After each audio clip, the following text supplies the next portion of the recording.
Hello.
How's the baby coming along?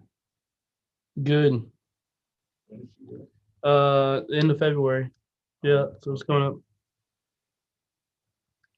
Figured it's close.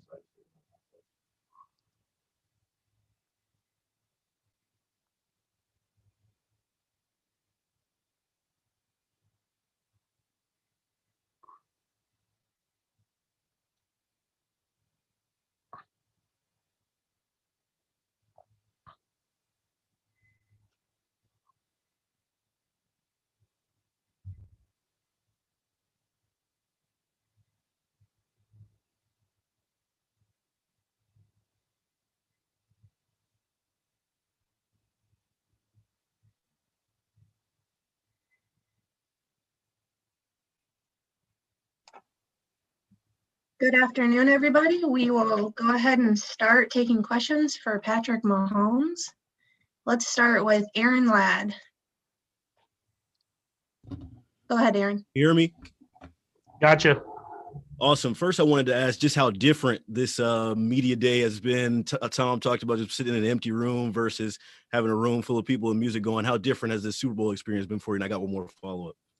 Yeah, I mean it's very different. Obviously, just sitting in the empty room and not at the even in the city of the Super Bowl.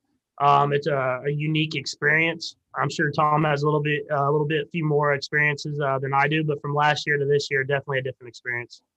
And then we're going to have a little fun here since this Super Bowl media day. There was a thread earlier this year that compared NFL starting quarterbacks to rappers.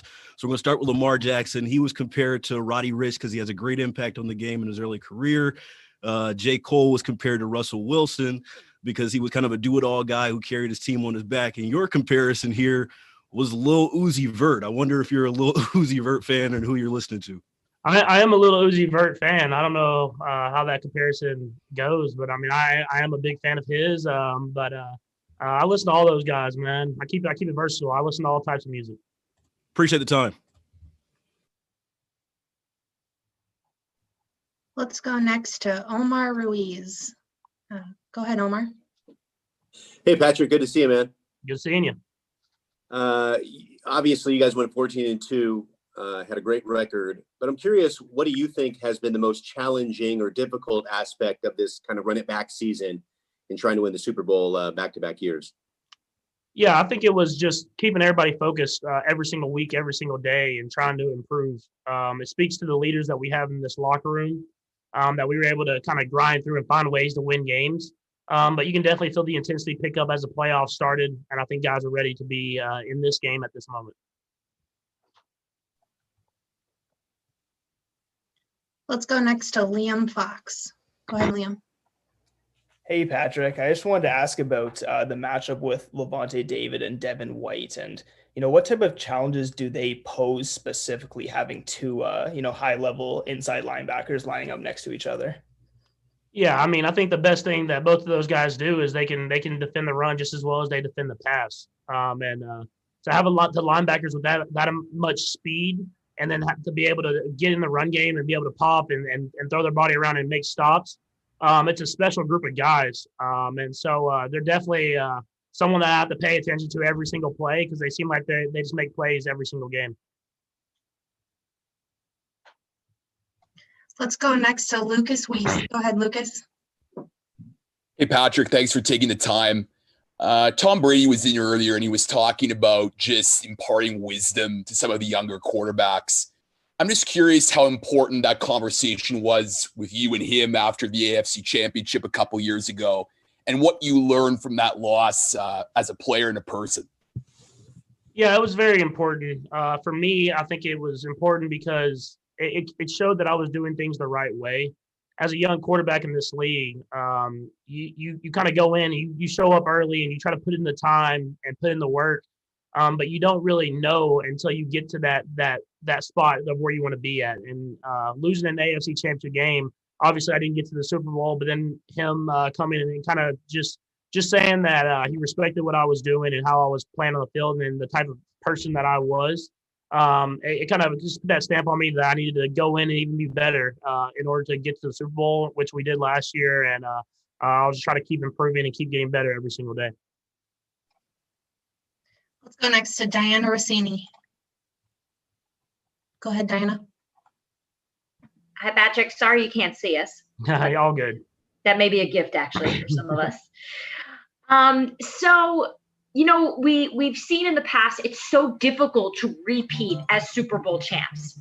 So obviously you guys are on the verge of trying to do this. Why do you think it's so hard? Like, what do you think teams have done maybe wrong or perhaps missed out on in trying to repeat? Maybe something that you guys have talked about. I think it's difficult because this league has so much parity as far as everybody can beat anybody any single week.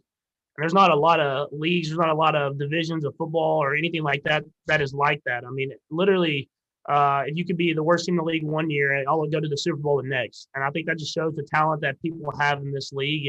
And so for us, we knew that. And instead of just soaking in all the glory of winning the Super Bowl last year, we went back to work. And we went to work every single day to make ourselves better, to prepare ourselves for every single situation that could arise. And it's put us in this game. But we have to keep going because we're playing a great football team, and we want to try to find a way to complete that running back tour. Let's go next to Arnie Stapleton. Go ahead, Arnie. Hey, Patrick. Just talking to Shaquille Barrett, and he said how he kind of incorporated a lot of Von Miller and DeMarcus Ware into his game as he was their backup for so many years in Denver. I'm just wondering what your thoughts are of facing Shaq Barrett and where he kind of stands in your mind in the NFL as some of these premier pass rushers. Yeah, I mean, he's right up there at the top. The thing, I didn't get to play him a lot when he was in Denver, but in the few experiences I did have, and whenever I got to watch Alex play him, you could see how much talent he had, even though he was backing up those guys. He was able to come in and make plays happen and sack the quarterback and be around the football. And so him getting to Tampa Bay, I mean, it's just really shown how talented he was because he's getting more opportunities. And he's another guy on this defense that you have to know where he's at every single time. I mean, last time we played him, he strip sacked me. So I got to make sure I know where he's at on each and every play. Let's go to Sam Mcdowell next. Go ahead, Sam. Hey, what's up, Patrick? What's up, man? I got a couple things for you. First of all, can you kind of describe exactly like where you are right now? Because I wanted to get a gist of how different it is from this time last year on that stage. Yeah, I'm in a room, just kind of like the back of the PR area, and we're kind of set up with the screen behind me and the light and the camera and all the different stuff. And they must have shipped this camera in though, 'cause I've never seen it before. So no, it is a lot different than it was last year when we were surrounded by everybody and enjoying media night. And how much does that change this week of preparation? I mean, does it make it easier at all, the fact that you guys are at your home base right now? Yeah, I mean, I think it does. You kind of get in the routine as a football player of you come to the building, you go watch film in this room, you go to practice, Yeah. you go off the practice, you go back and watch film with these groups of people and at this certain area. And to have that kind of routine stay the same is definitely something that I think will help us go out there and play better even than we did last year. And so it's definitely a different experience, but you just treat it as any other football game and try to prepare yourself in the best way to play your best football. Thanks, Patrick. Let's go next to Harold Kuntz. Go ahead, Harold. Hey, Patrick, happy Super Bowl week to you. Oh. Hey, Tom Brady just mentioned that a lot of the things he was asked about what he would like to do that you can do. Mm-hmm. And he said one of them is, throwing further and a couple other things. I'd like to reverse that question. Are there any things of Tom Brady that you would like to do outside of course, winning 6 Super Bowl championships? Yeah, and there's a ton. I mean, the way he's able to dissect defenses before the snap is something that I truly admire, that I'm trying to get to that level. The way he's able to move within the pocket and to be able to reset his feet and be completely calm and still make the throw right on the money, no matter who's around him, is something that I have to continue to work on. And as I continue in my career, I'm just going to try to do whatever I can to watch the tape on him because he's doing it the right way. And you can tell by how many Super Bowl championships he has and the rings that are on his fingers. Let's go next to Lindsey Jones. Go ahead, Lindsey. Hi, Patrick. I've got 2 parts, but they're related here. It seems like we're seeing you everywhere now when we're watching television, different commercials, all those sorts of things. So what has been your strategy kind of through your career, and particularly since you signed the contract last summer, about how you wanted to build your off-field brand, your investments, your portfolio? Are there any athletes that you've kind of modeled yourself after? And then as part of that, why have you and Brittany specifically wanted to invest in the Kansas City athletic community with the Royals and the NWSL? Yeah, to the first part of your question, I think the biggest thing for me is kind of forming people around me that are great people. The partners that I kind of become partners with, the companies that I represent, they all have great leadership. They all have great people throughout that company. And I like to enhance my brand by being a part of that, being a part of great companies that have done it the right way for a long time. And then to the part about Kansas City, I think the thing with me and Brittany is we want to invest in this community as much as they've invested into us. And as far as me investing in the Royals and becoming a part owner in there, and really that's one of my joys I've always had with baseball. And then her with the NWSL team and bringing them back to Kansas City, a place where women's soccer is really, really emphasized and supported. It's just the tip of the iceberg, and we want to continue to invest in this community to be the best community that it possibly can be. Let's go next to Adam Teicher. Go ahead, Adam. Hey, Patrick. You were joking after the Buffalo game about Tom Brady and saying this was 150 Super Bowls and stuff for him, but wanted to ask you in all seriousness, what kind of role model has he been when you were a younger football player? I mean, what kind of influence did he have on you maybe wanting to go into football, if any? I mean, did you, when you decided you were going to play football instead of other sports, was it, hey, I want to be like this guy, anything like that? Yeah, I mean, if you're a young athlete and you play any sport and you don't look up to guys like Tom Brady, then you're crazy. I mean, the guy that's had success year in and year out continues to make himself better and not be satisfied with where he's at. He's the type of greatness that you strive to be like and to be towards as you grow up. And so for me, I grew up watching him play, and he's still here playing, and he's still at the top of the game. So for me, I just continue to watch him and watch the things that he does on and off the field in order to figure out the best way to make me the best player possible. Let's go next to Brian Costello. Go ahead, Brian. Patrick, just wondering if you could describe what this last year has been like for you, going back to the Super Bowl last year, all the success you've had in the field, getting the contract, expecting your new baby. Just hard to imagine having a better year than the one you've had. Yeah, I mean, it's full of ups and downs. I think that's the biggest thing. I mean, obviously, winning the Super Bowl, amazing.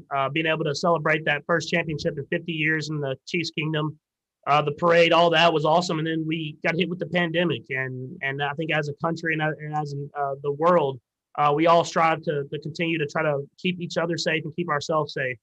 And then with all the social injustices and things going on in that realm, as a nation, we've had to find ways to strive and make ourselves better there. And then now back into football season and then back in another Super Bowl. I mean, it's full of ups and downs, and I've just kind of realized that I can control what I can control, and that is to be the best person, the best player, and the best person in the community that I can be every single day.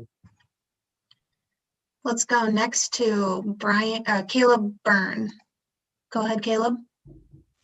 Hi, Mr. Mahomes. Thank you so much and congrats. Yeah, for sure. Thank you. So I know one of your buds, Tyrann Mathieu, is nicknamed the Honey Badger for how he plays on the field. But what do you think your spirit animal nickname is? Man, spirit animal nickname. I would like to be like a wolf.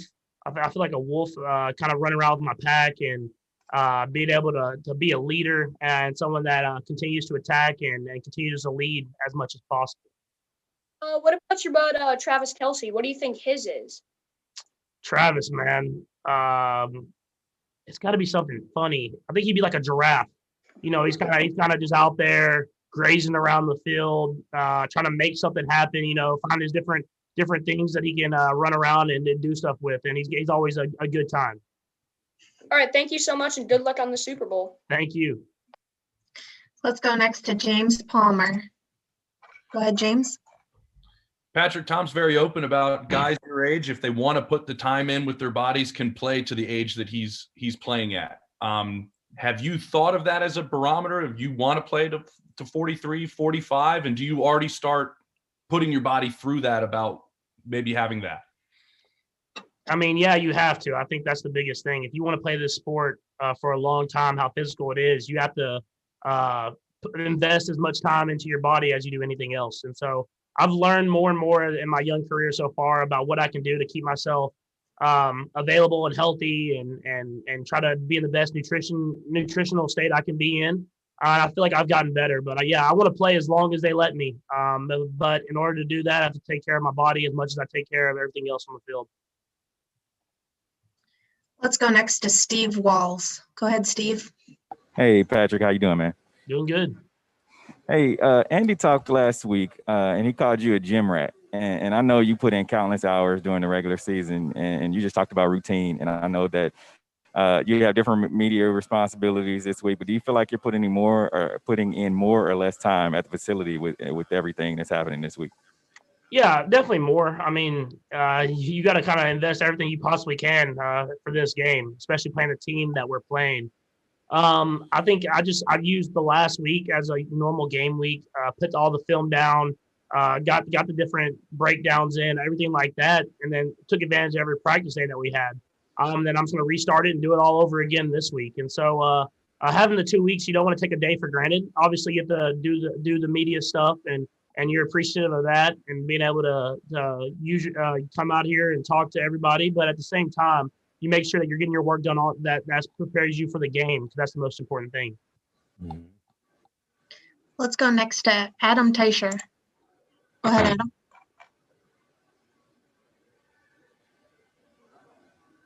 Adam. Adam's gone. He's with Andy Reid. Adam? We'll come back. Let's go to Angel Wells. Go ahead, Angel. Hey, Patrick.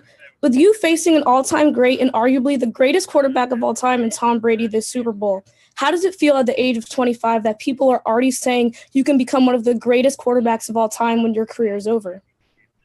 Yeah, I mean, it's obviously really exciting to hear, but you understand that you're really far away.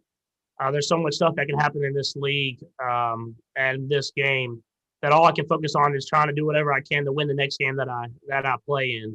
And so it's going to be a great opportunity for me to get to play against Tom, all-time great, the GOAT, everything like that. But at the end of the day, all I can do is prepare myself to play the best football I can every single day I get the opportunity to.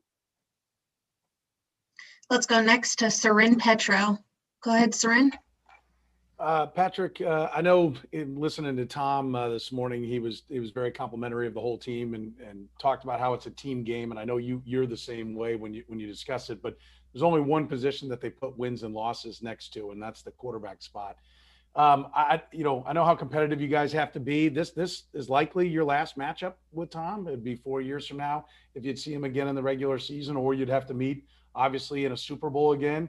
Being 2-2, being that he has the one win against you in the postseason, does that make this one even more? I mean, is there even more of a fire in you to make sure that you get this win and have that 3-2 advantage? Yeah, I mean, if you're not fired up to play in the Super Bowl, then I don't know what else can make you get any more fired up. I mean, to be able to play in the Super Bowl and try to repeat is enough in its own. I mean, they said that the last game that we played was going to be the last time that we played. So I'm sure he'll have to have something to say about that, trying to make Super Bowls, and I'll be trying to make more too. So, I mean, I'm definitely excited for this opportunity to go up against them and against that team. It's gonna be a great game, and I'm glad that we're back in this game and getting the chance to win another Super Bowl. Let's go next to Matt Mcmullen. Go ahead, Matt. Hey, Patrick. Apologize if something similar has been asked already, but you guys have been saying since February you wanted to run it back, and every champion wants to do that. But what's it say about your team, your teammates, this whole organization that you guys are now back in a situation where you can run it back? Yeah, I think it's just we have a great culture, a great group of people, and some great leaders in this locker room. Guys that weren't satisfied with just winning one Super Bowl, they wanted to be back in this game, and they want to win it. And so they knew that it took hard work every single day. We couldn't just show up and be back in this game, and they've put in the work. And so I'm just excited to have another opportunity to accomplish our main goal, and that's to win the Super Bowl. Let's go next to Matt Derrick. Go ahead, Matt. Hey, Patrick, I always like to pester you about watching film. And I'm just curious. I mean, when you've got 2 weeks, and especially when it's a team that you've already seen during the regular season, is there any way you attack it different? I mean, are there different things that you pick up, or is there a different, plan to your attack when you've got this time against a team like this? Yeah, in a sense, but at the same time, it's very similar. I mean, you just watch more games, you get a better feel for the defense. You try to think of stuff that they could present to you. You look at different coverages and how they play and see if you can get different tells. It's a strange thing. You get an extra week and you try to find different things at the same time. You don't want to be looking for ghosts and looking for different stuff on the field. You want to be able to play fast and be who you are. For me, I'm just going to try to prepare myself the best way possible to have answers for every coverage that they can throw our way and try to get the ball to all these playmakers I have around me. Let's go next to Jonathan Jones. Hey, Patrick, now that you've gone through a Super Bowl, now that you've had a road game, especially this year in Tampa, how much mental envisioning do you do for the game on Sunday, and when do you do that? And then finally, do you try to manifest a win through positive thoughts, or do you just kind of more prepare for everything good and or bad? Yeah, I mean, you definitely envision every game you play in, but especially these ones, the big ones, having 2 weeks. You try to envision making that play. You envision all the positive things that you can do in the game to help your team. But at the same time, you go in with a blank slate and ready to and prepared for everything. Being down in games, being up in games, finding ways to win. I think that's the biggest thing, and I think we have a lot of guys in the locker room that know how to do that. Let's go next to the Play 60 super kid, Amaya Brannon. Go ahead, Amaya. Hi, Mahomes. How are you? I'm good. How are you doing? Good. So my question for you is, even though I'm a Bucs fan, can I still be a Mahomie? If so, what is a Mahomie? Oh, you can always be a Mahomie. A Mahomie is just someone that loves to help others and loves to be a part of the community and making the world a better place. Thank you. Let's go next to Luke Easterling. Patrick, when we talked to Tom Brady last week, actually, he had mentioned that, Super Bowl experience isn't what matters. It's who plays well for those 4 quarters, right? So I wonder if you agree with that, but also if whether it's his, longevity in terms of experience in the Super Bowl or your own, having just played on this stage last year, if you do think there is an advantage that can influence your execution and your ability to play well for those 4 quarters because of that experience. Yeah, I mean, I think, once you've played in one big game, you understand what it's like. And then after that, it's all about just going out there and executing and finding ways to win. Every single football game is different. You never know what to expect, but you try to make sure you're prepared for as many situations as possible. It's going to be a great game. I'm excited for it, and I'm excited for whatever it entails. Let's go next to Chris Lilly. Go ahead, Chris. Hey, Patrick, I was wondering what can you say about Byron Pringle's ability to make the most of each opportunity despite, his limited snaps each game? And do you ever see him not smiling? No, I meant smiles all the time. I mean, and that's the type of attitude that he has and he works with. He always has a positive attitude when he's in the locker room. Every single rep he takes, he's 120%.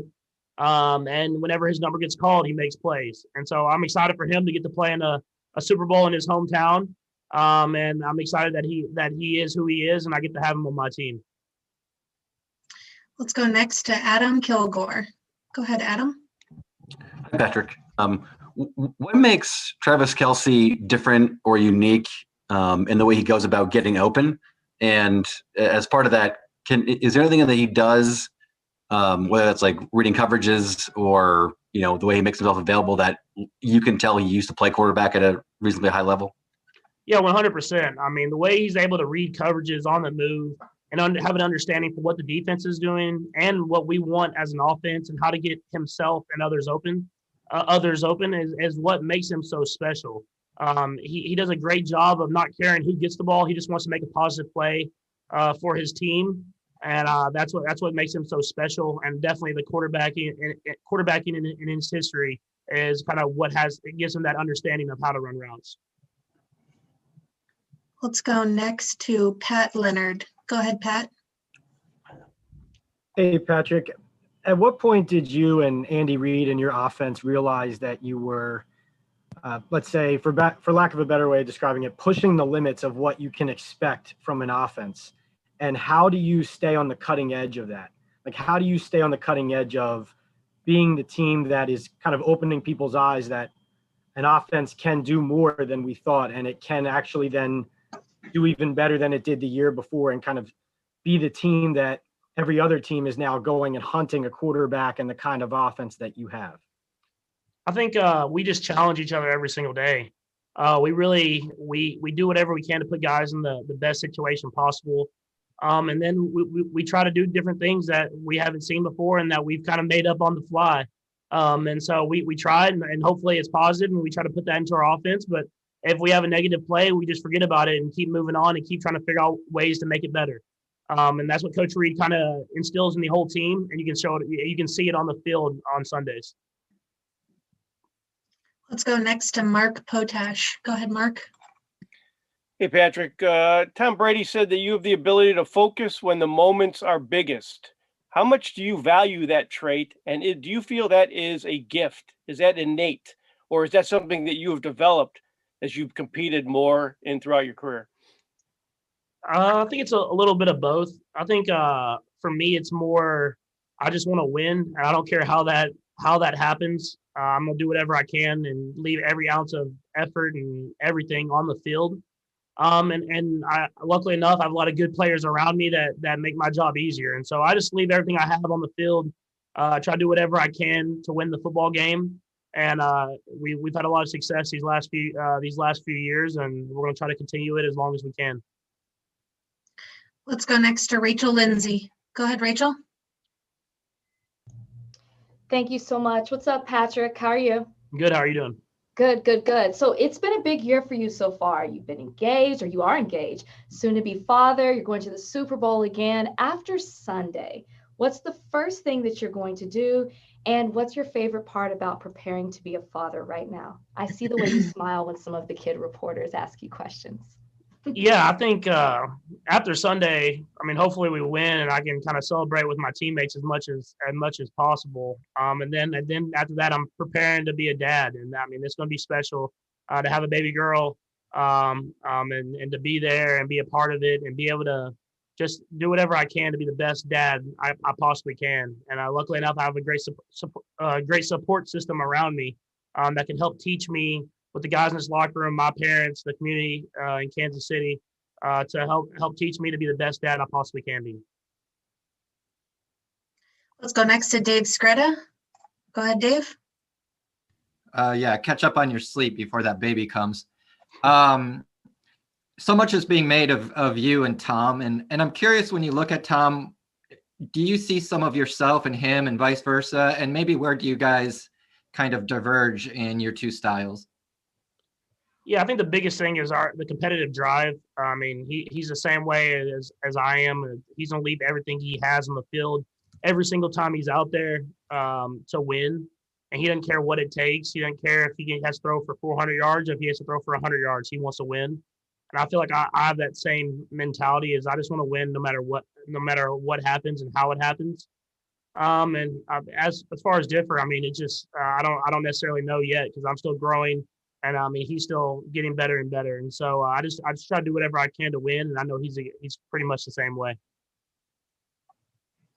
We'll go next to Ken Cruz. Go ahead, Ken.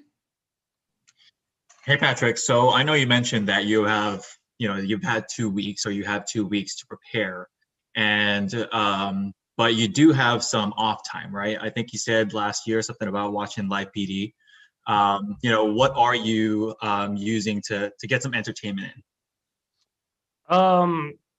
The only thing I really did is last week when we had a couple of off nights, I played a little bit of Call of Duty. But other than that, I just kind of sit around, study a little bit at the house with Brittany, and then we watch TV and whatever's on. I might catch a movie or watch Law and Order or Chicago PD or whatever's on TV at the time. Let's go next to Rob Maddie. Go ahead. Hey, Patrick, I apologize if you've been asked this question. I've been bouncing around Zooms. I know you're focused on the second one, but given how young you are and the talent that you have around you, how much do you think about the possibility of getting back here again and again and trying to do with Andy what Tom was able to do with Bill Belichick? I'm a pretty big believer of staying in the moment. I mean, you never know what to expect, what challenges you're going to face the next day. And so I just try to embrace every single day and every opportunity that I'm blessed with. And so right now I'm focused on this one, trying to do whatever I can to find a way to win. And then once we hopefully do that, then I'll focus on next year and try to make myself better in whatever way possible so that we can be back in this game next year. And let's go next to Blair with the BBC. Go ahead, Blair. Hi, Patrick. So as people have touched on already, this year has been so entirely different from previous years. We're talking about preparing differently. We've heard from Brady, we've heard from some other players how kind of this lack of distractions has almost helped their game, being able to study film more, being able to prepare, relax. How has this helped you, and how is this different from last year where there was so much excitement in Miami, your first Super Bowl versus this one? Yeah, I mean, definitely more time to study film, more time to get even more practice time in, and then more time to just relax, I think, would be the biggest thing. I mean, mentally, you can take off because you're in your own bed, you're in your own home, everything like that. And so I just try to treat every single day like it's another opportunity for me to get better. And I feel like everybody on our team does that. And we continue to get better and better, then we'll be in a good spot in the Super Bowl and give ourselves the best chance to go out there and win. We'll go next to Adam Teicher. Go ahead, Adam. Hey, Patrick. Sounds like Demarcus Robinson is tested positive, and sounds like he maybe is not going to be available for the game. Just what kind of loss would that be if he couldn't play on Sunday? Yeah, I don't know if he's tested positive, but yeah, obviously D-Rob's a big part of our offense, and hopefully he's out there with us. But if not, I mean, we have guys that have stepped up all season, so we just try to prepare to be the best team that we can be, and whoever's available is available. Sorry, my bad. I guess he's been a close contact is what it is. My bad. We'll go next to Fernando Ramirez. Go ahead, Fernando. Oh, thank you. Hey, Patrick, going back to the AFC Championship that you lost to Brady, from year one to year two, from you being a starter, what did you work on in that offseason to get better and to take that next step to make yourself a Super Bowl contending quarterback? Yeah, I think you get in those big games and you learn from them how to start better, how to battle through adversity. I think with that first year, how hot we played and how we were able to jump on the scene and go out there and have a lot of success. That we didn't have those adverse moments of kind of building a team of how to get through those together. And so losing in that AFC Championship game, we learned a ton in that game of how we have to improve ourselves so that we can find a way to get to the Super Bowl. And I think we did that last year, and we continue to battle through adversity this year. Let's go next to Mark Topkin.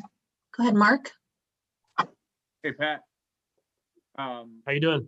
I'll skip the Brady question since you've covered all those already, but two questions for you. One, not that the football thing didn't work out, but how good of a baseball player could you have been?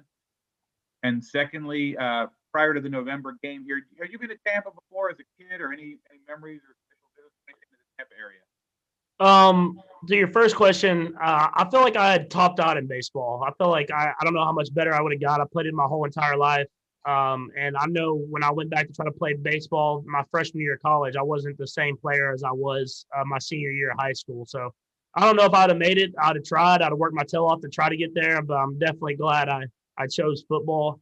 And then your second question, I don't think I've been to Tampa. I could have when I was younger. My dad was playing spring training baseball kind of everywhere. I know the Yankees are down there, but he was never there. But he bounced around. So maybe if I'd kind of been there, but other than that, I don't think I've ever had been to actual Tampa, Florida. Let's go next to Josh with the AP. Go ahead, Josh. Patrick, what your relationship's like with Austin Ryder, and how important has he been to this offense, especially with all the injuries you guys have had on the offensive line? Yeah, I mean, obviously we have a great relationship between the center and quarterback. I mean, it always is, but with Austin, I mean, I've even opened up Pokemon cards with that guy before, so I think our relationship kind of on a high level after that. So no, it's he's been super important. When you have the center who's been there, can kind of direct traffic, get guys going in the right direction. It's definitely helps out when you have kind of a different group of guys working on the offensive line. I mean, all those guys are tight, and guys are prepared. They've prepared all season for these moments, and I'm excited for them to get their opportunity against a great defensive line. Let's go next to Ben Spiegel. Go ahead, Ben. Patrick, I was wondering how you over the years have experimented with throwing from different arm angles.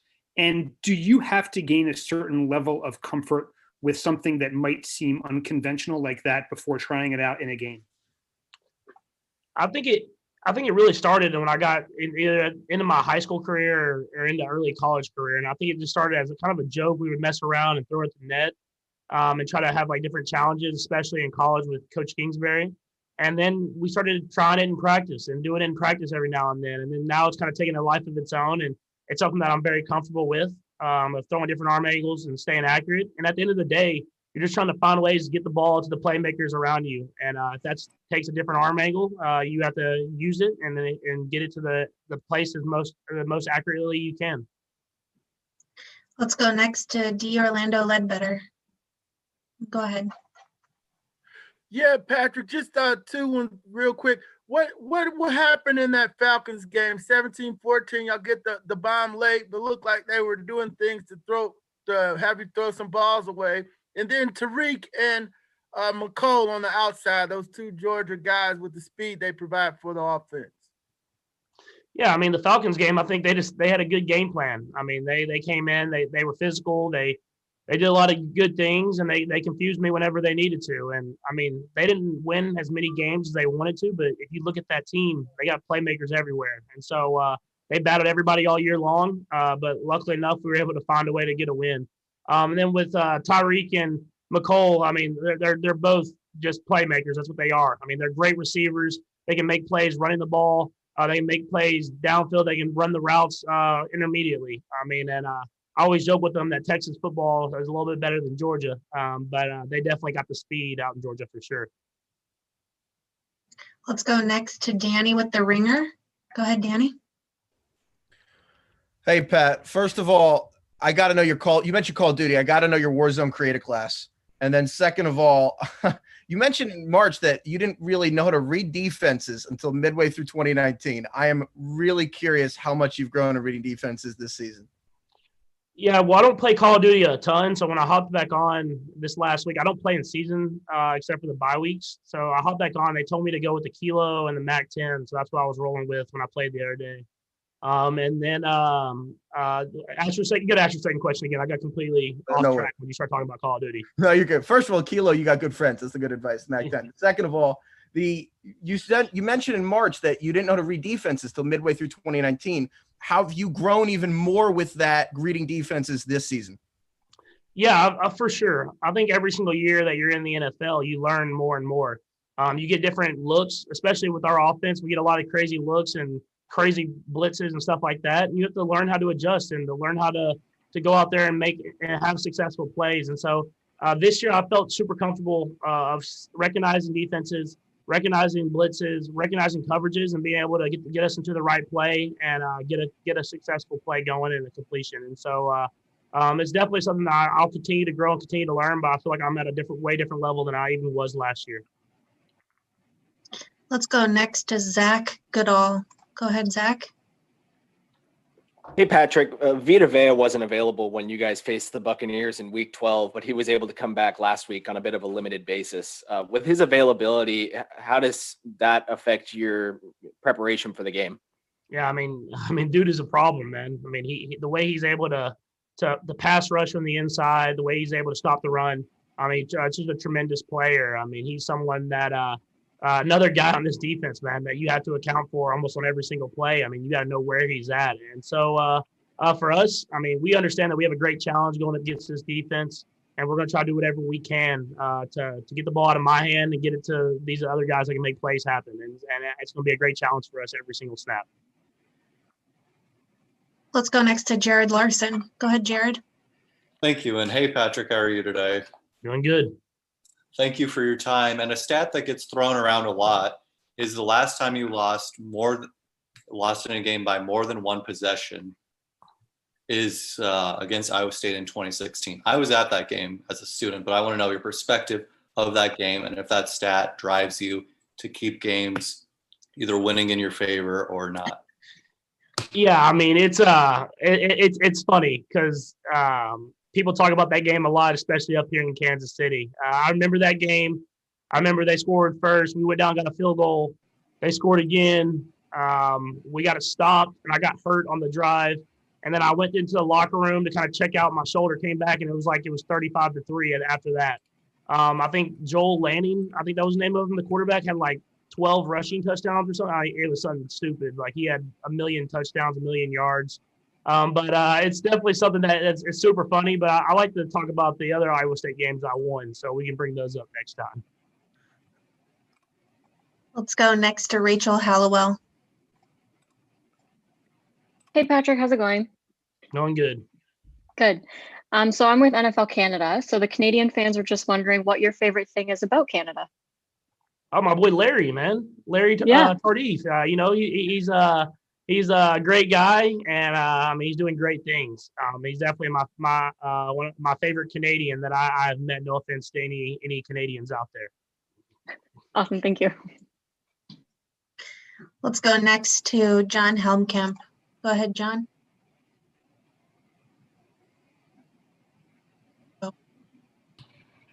Hey, Patrick, can you hear me? Can hear you. Hey, Patrick, this is John Helmkamp with Deadspin. Congratulations for making it back. One question for you. Obviously, it's a big loss not having Eric Fisher there at offensive tackle. How is that kind of changing your preparation this week as you guys are going against a strong defensive front with the Buccaneers? Yeah, I mean, obviously you have to know where those guys are on that defensive line and how they're rushing the passer and how they're doing different things. But at the end of the day, you got to trust the guys in front of you, and I do. I trust these guys. They work their tail off to prepare themselves to be in this game, and we'll do different things to try to help them out. But at the end of the day, they're going to have to win their matchups for us to win the game, and so it's going to be a great challenge for them. But we're going to do what we can to get the ball out of my hands and get it to the playmakers and let them make plays with it. We'll go next to Anthony with ESPN International. Hi, Patrick. Hope you're doing well. Is there any possible in-game scenario in which you think there would be no chance of a rebound? Because last year you rallied the troops when you were 24-0. You told Hardman that he would be decisive, and he was. So I was wondering, is there any situation in which you would think, man, there's no way I can win this game? Not that I could think of.